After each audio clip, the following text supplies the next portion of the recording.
Hello everyone, welcome to Engineer Sub. This is Sasi Kumar. So today we'll discuss about gravity dam. Okay. So in this video we will discuss about what is gravity dam and what are the various forces that is acting on a gravity dam. Okay. So before starting the video, please subscribe my YouTube channel and press the bell icon for the latest update. Okay. So let's start. तो देखते हैं हम लोग gravity dam के बारे में। ठीक है, तो कि ग्रेविटी डैम क्या होता है। ठीक है, ग्रेविटी डैम हम लोग बोलते किसको है, ऐसा डैम का स्ट्रक्चर जो कि डिजाइन किया जाता है to resist all the external forces by its own weight. Means कोई भी हमारा डैम है, सपोजेट ये, ठीक है, ये हमारा सपोजेट डैम है। ठीक है, तो इसमें जितने भी टाइप का एक्सटर्नल फोर्सेस लग रहा है, सारे फोर्सेस को ये जो हमारा डैम है इसका हमारा सेल्फ वेट डब्ल्यू जो है रेसिस्ट करेगा। इस टाइप के डैम स्ट्रक्चर को हम लोग ग्रेविटी डैम स्ट्रक्चर बोलते हैं। ठीक है, राइट। तो इसका डेफिनेशन है, a gravity dam has been defined as a structure which is design in such a way that its own weight resist the external forces. Okay, this type of a structure is most durable and solid and requires very less maintenance. इस type का structure जो क्या होता है, ज़्यादा durable होता है और लेस मेंटेनेंस रिक्वायर्ड होती है। ठीक है, और इस टाइप का जो स्ट्रक्चर है ग्रेविटी डैम, वो हमारा क्या, मैसनरी और कंक्रीट का भी बना हो सकता है, दोनों में से किसी का। But nowadays generally concrete dam is preferred. Okay, concrete gravity dam are preferred this days. Okay, तो ये हमारा हो गया क्या, ग्रेविटी डैम। लोग को क्लियर होगा कि what is gravity dam. So now next we will discuss about forces acting on a gravity dam.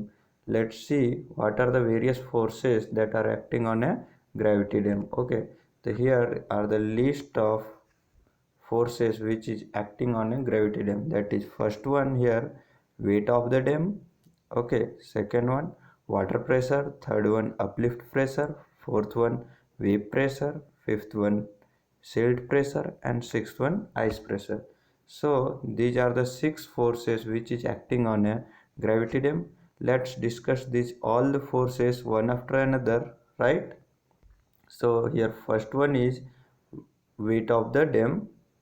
We will discuss firstly water pressure, then after I will discuss about weight of the dam. So first let's discuss about water pressure. Okay, so यहाँ पे देखते हैं हम लोग water pressure क्या होता है। ठीक है, तो water pressure acts perpendicular to the surface of the dam and is calculated per unit width as follows. Okay, क्या होता है कि जैसे आप इस फिगर में देख सकते हैं, ये हमारा क्या है, डैम है। डैम के हमारा क्या है, अपस्ट्रीम साइड में इस तरह से क्या होगा, पानी भरा हुआ होगा। ठीक है, तो पानी जब भरा हुआ होगा तो वाटर का जो सेल्फ वेट है वो हाइड्रोस्टैटिक फोर्स कुछ इस डायरेक्शन में लगाएगा।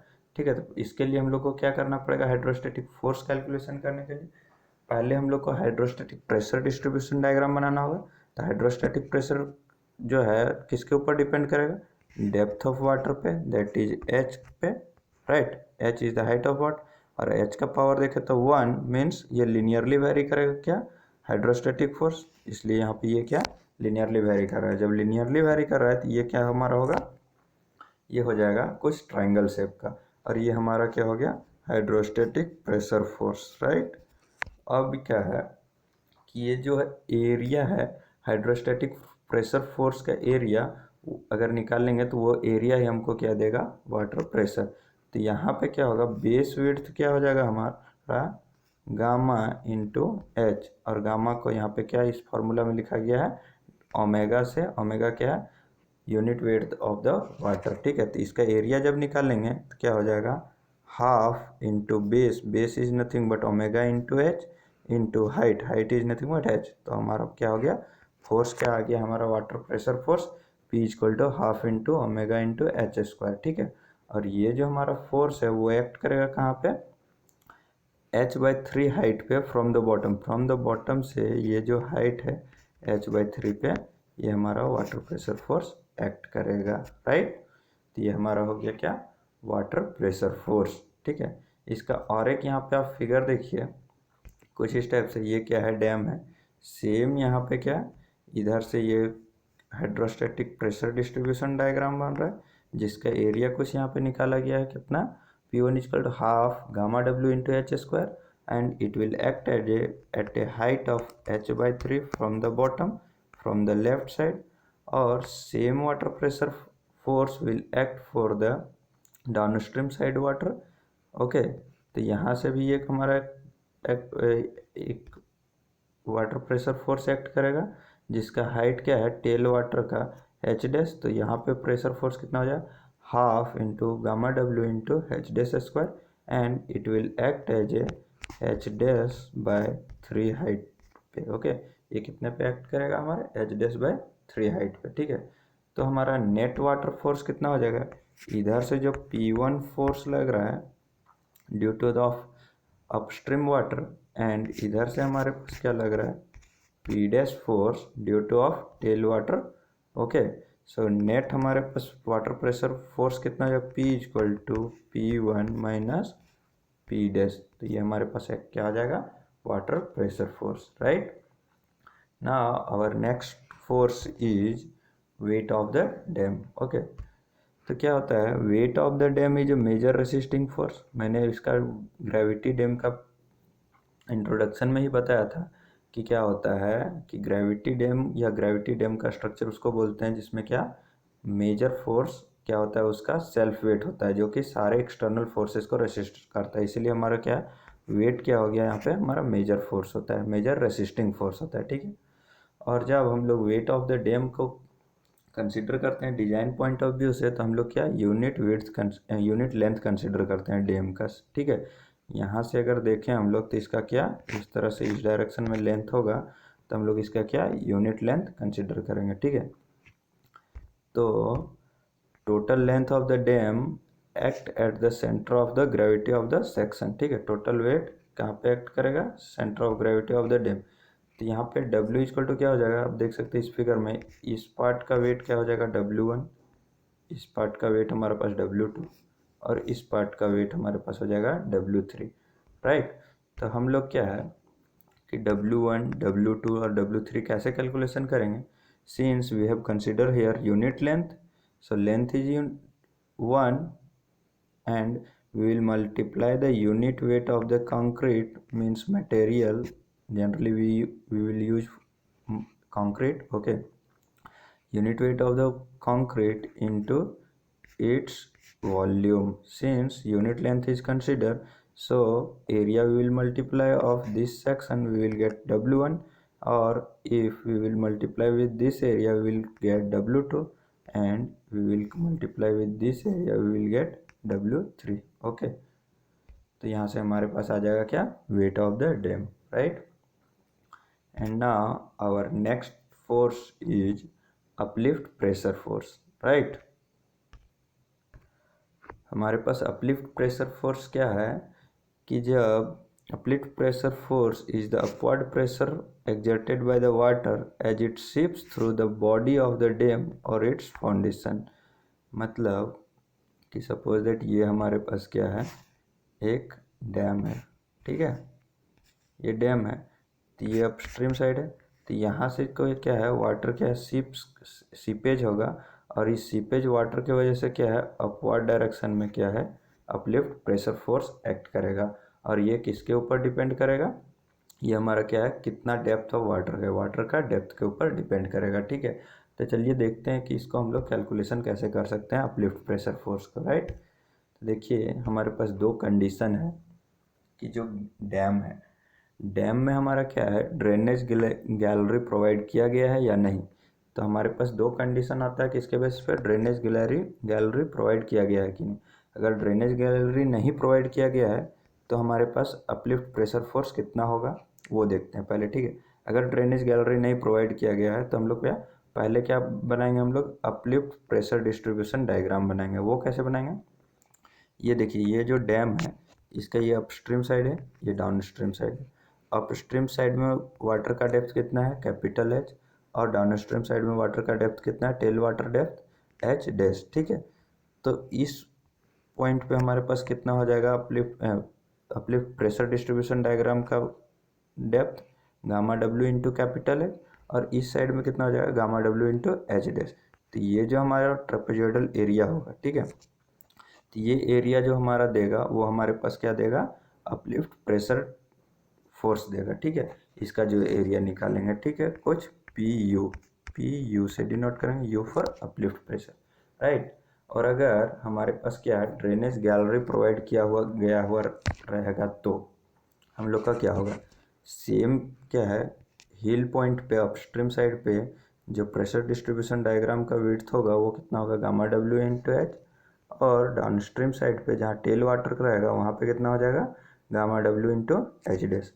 सेम है, बट यहाँ पे अपलिफ्ट प्रेशर डिस्ट्रीब्यूशन डायग्राम में चेंजेस आएगा कहाँ पे, जहाँ पे हमारा क्या ड्रेनेज गैलरी प्रोवाइड किए हैं। तो ड्रेनेज गैलरी जहाँ पे प्रोवाइड किए हैं वहाँ पे कितना हो जाएगा gamma W into H dash, means ये वाला portion plus 1/3 of this one minus this one, means 1/3 of gamma W into capital H minus gamma W into H dash. तो ये हमारे पास ऑर्डिनेट हो जाएगा किसका, at the location of drainage gallery, ठीक है। तो यहाँ पे देखिए क्या प्रॉफिट क्या है ड्रेनेज गैलरी प्रोवाइड करने का।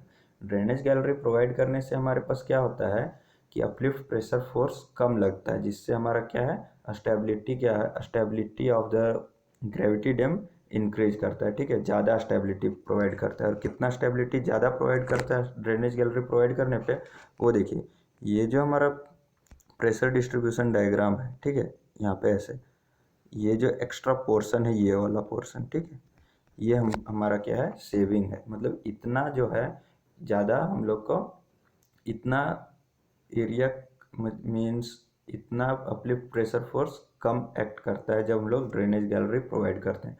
तो ये हमारे पास क्या है प्रॉफिट है ड्रेनेज गैलरी प्रोवाइड करने का, ठीक है। तो ऐसे हम लोग कैलकुलेशन कर सकते हैं, ठीक है, अपलिफ्ट प्रेशर फोर्स, राइट। अब हमारे पास नेक्स्ट प्रेशर फोर्स है वो क्या है सिल्ट प्रेशर। देखिए सिल्ट प्रेशर होता क्या है, जो भी यहाँ पे ये लाइन दिया हुआ है, ठीक है, उसको मैं डेफिनेटली समझाता हूँ, इसको मैं रीडिंग नहीं करता हूँ, आप लोग डायग्राम से समझिए सारे चीज़ क्लियर हो जाएगा, ठीक है। सपोज दैट ये हमारे पास क्या है एक डैम है, ठीक है, ग्रेविटी डैम, इधर अपलिफ्ट मीन्स अपस्ट्रीम साइड है, इधर डाउनस्ट्रीम साइड है।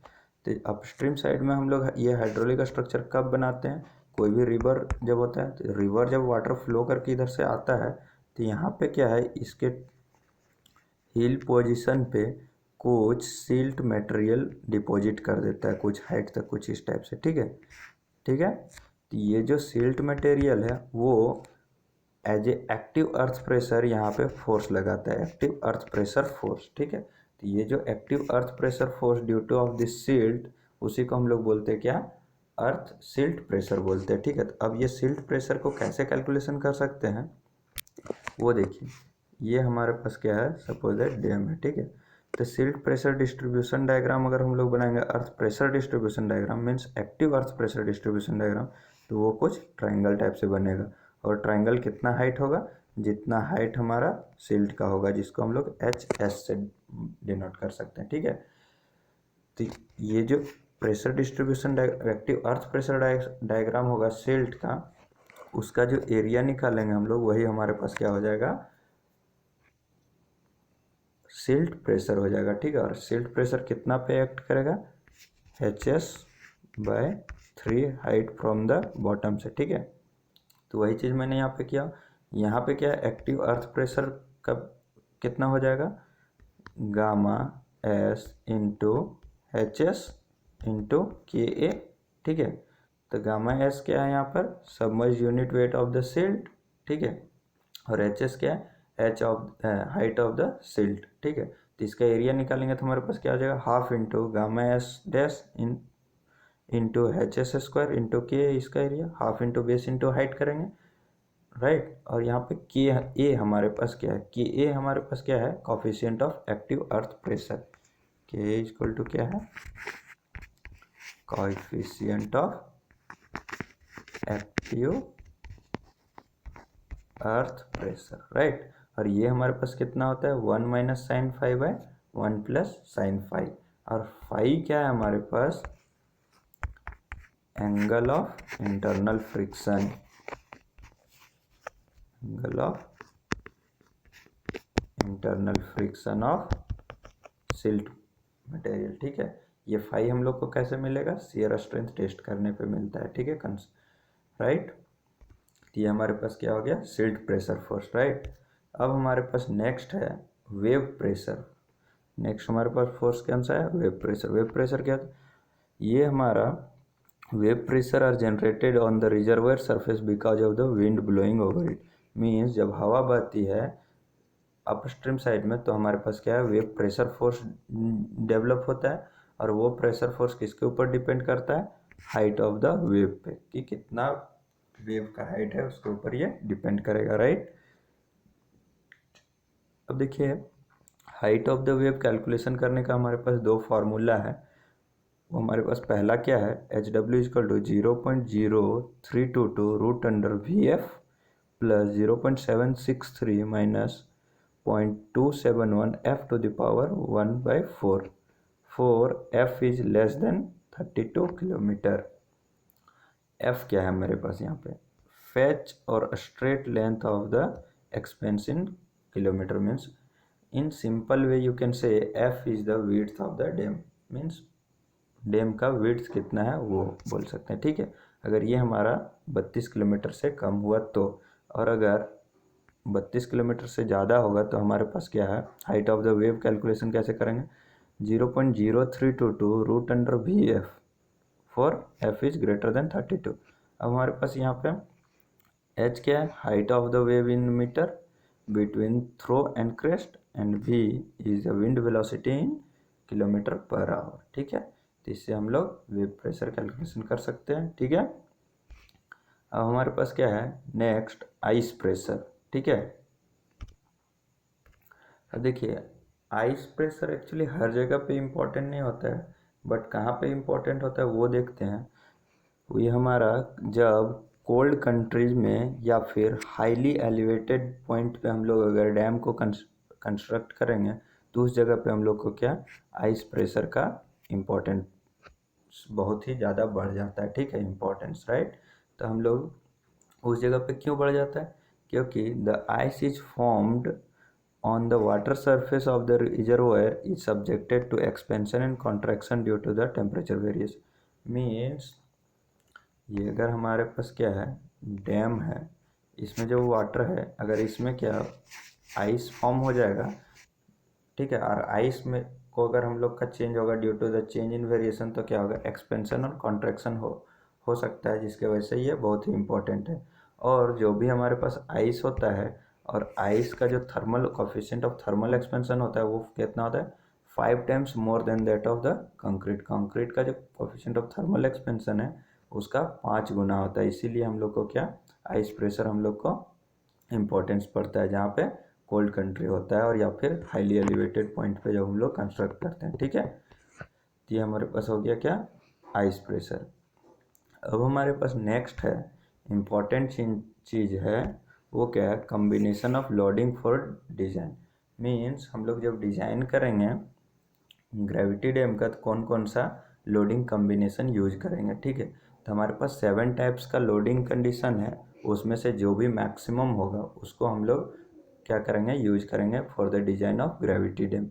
जिसमें से हमारा कॉम्बिनेशन नंबर 1 है, ये क्या है, कंस्ट्रक्शन कंडीशन है, जिसमें कौन कौन सा फोर्स आता है, dam completed but no water in the reservoir और टेल वाटर। मीन्स क्या है, डैम क्या है, बन चुका है, ये हमारा डैम बन चुका है, बट यहाँ का जो टेल वाटर है और अपस्ट्रीम वाटर है वो नहीं है। ठीक है, और इसके अलावा ये जो वाटर फोर्स है उसके अलावा सारे फोर्सेस एक्ट कर रहे हैं, तो उसके लिए फर्स्ट कंडीशन हो गया। Second condition normal operating condition load combination, तो उसमें हमारा कौन कौन सा फोर्स आता है, full reservoir elevation, normal dry weather tail water, normal uplift ice and silt if applicable.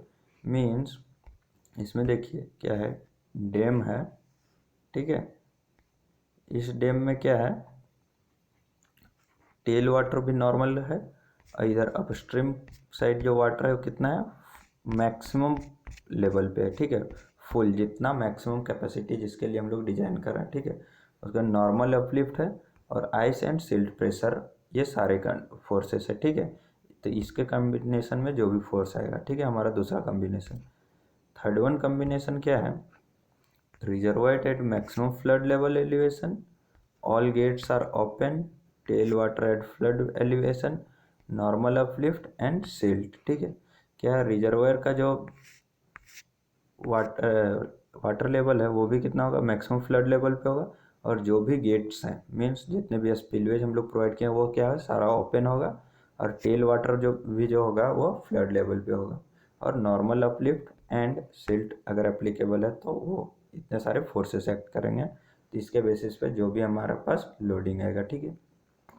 And fourth one loading है, जो हमारा लोडिंग कॉम्बिनेशन ए था and 1 means loading combination number 1 and earthquake forces दोनों में से मिला के जो भी फोर्स होगा, ठीक है, ये हमारा फोर्थ कॉम्बिनेशन हो गया। And fifth one loading combination क्या है कि loading combination be with earthquake but no ice. इसमें क्या है, जो भी सेकेंड कॉम्बिनेशन था वो और अर्थक्वेक फोर्सेस को कंसिडर करेंगे, लेकिन इसमें क्या आइस फोर्सेस को कंसिडर नहीं करेंगे, ठीक है। इसके बाद हमारे पास सेवन्थ है लोड कॉम्बिनेशन। इसमें क्या है, combination C but with extreme uplift assume the drainage hole to be inoperative.